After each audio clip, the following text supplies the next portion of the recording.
दोस्तों, क्यूरियोसिटी होना और क्यूरियस दिमाग होना अच्छी बात है, लेकिन ये तब तक ही अच्छा है जब तक आप इंसानी दुनिया और आत्माओं की दुनिया के बीच का पर्दा हटा के ना देखें, क्योंकि आपको मालूम नहीं होता है कि जैसे ही आप वो पर्दा हटाते हैं आपके साथ जुड़ जाती है कुछ ऐसी एंटिटीज जो जिंदगी भर तक आपका पीछा नहीं छोड़ती और शायद मौत के बाद भी ना छोड़े। नमस्कार दोस्तों, स्वागत है आप सभी का मेरे चैनल कहानी विद सोडा में।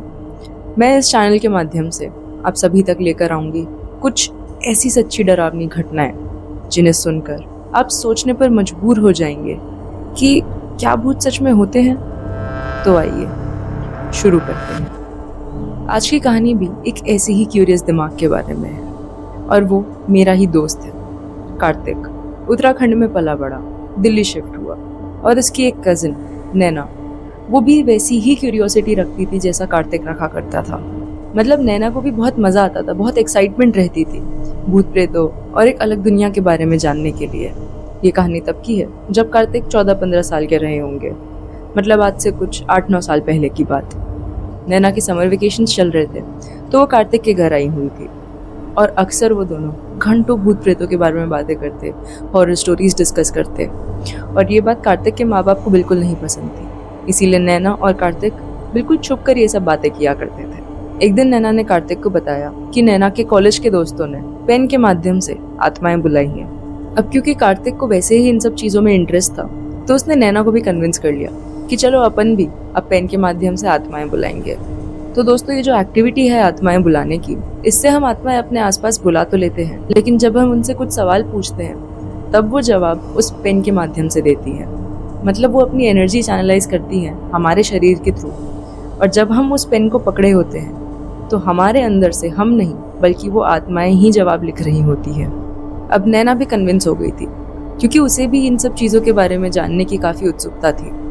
तो एक दिन जब कार्तिक के माँ बाप घर पर नहीं थे और कार्तिक की बहन अपना काम कर रही थी तो उन लोगों ने ऊपर कार्तिक के कमरे में ये एक्टिविटी चालू कर दी, आत्मा बुलाने की। दोनों ने अपने हाथ में एक स्केच पेन पकड़ा और एक मंत्र होता है जिसके थ्रू आत्मा बुलाते हैं वो बोलना चालू कर दिया।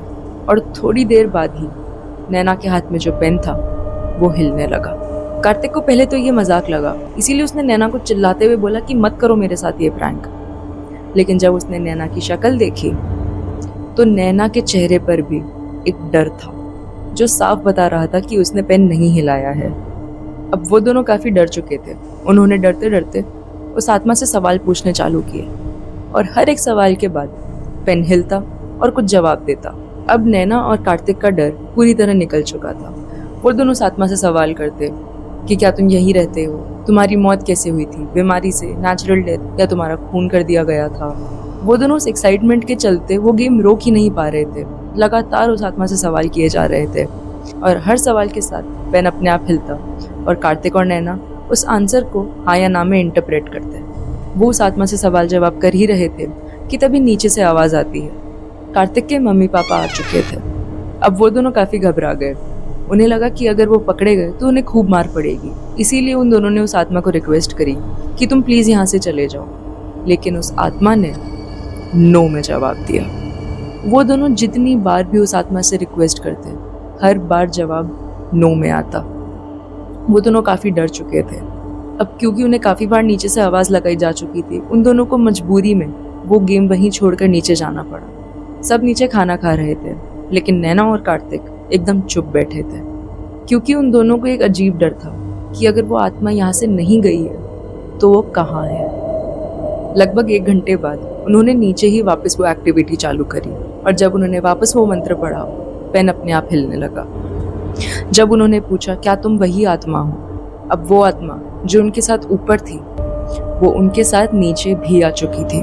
अब उन दोनों को लगा कि ये बात मजाक से काफी आगे बढ़ चुकी है। वो दोनों अपने हाथों में पेन लेकर ऊपर गए और वहां पे जाकर वापस उस आत्मा से भीख मांगने लगे कि प्लीज प्लीज चले जाओ, हमें छोड़ दो। लेकिन आंसर अभी भी नो आ रहा था। अब कार्तिक और नैना का रोना निकल गया। वो लिटरली हाथ पैर जोड़कर उस आत्मा से भीख मांग रहे थे और फिर अचानक वो पेन हिलने बंद हो गए। अब कार्तिक और नैना को लगा कि वो आत्मा जा चुकी है, वो लोग सेफ हैं, लेकिन अभी भी उस आत्मा का कहर खत्म नहीं हुआ था। नीचे से मम्मी के चिल्लाने की आवाज आई कि जल्दी आओ। जब उन दोनों ने नीचे जाकर देखा तब कार्तिक का जो रैबिट था, पेट रैबिट, वो मरा हुआ था और कोई भी स्ट्रगल का निशान नहीं था, कोई भी खून खराबा नहीं। ऐसा नहीं था कि उसको किसी ने मारा हो, कोई बिल्ली आके खा गई हो, कुछ भी नहीं। वो बस मर चुका था। कार्तिक को ये बात समझ ही नहीं आई, क्योंकि एक दिन पहले तक तो वो आराम से खुशी खुशी कूद रहा था, वो आज मर कैसे गया। और कार्तिक ने एक बात नोटिस करी कि जब वो आत्मा ऊपर उनके कमरे में थी तो उनके कमरे का टेम्परेचर जो है वो काफी कम हो गया था। मतलब वो कमरा काफी ठंडा हो गया था और एक अजीब सा प्रेशर था, और वैसा सा ही सेम टेम्परेचर, एक ठंडी हवा और एक अजीब सा प्रेशर उस रैबिट के केज के आसपास था। तो दोस्तों, आपको क्या लगता है कि उस आत्मा का उस खरगोश की मौत के पीछे कुछ हाथ है या फिर वो अपने आप ही मर गया? आप नीचे कमेंट्स में अपनी ओपिनियन जरूर बताइएगा।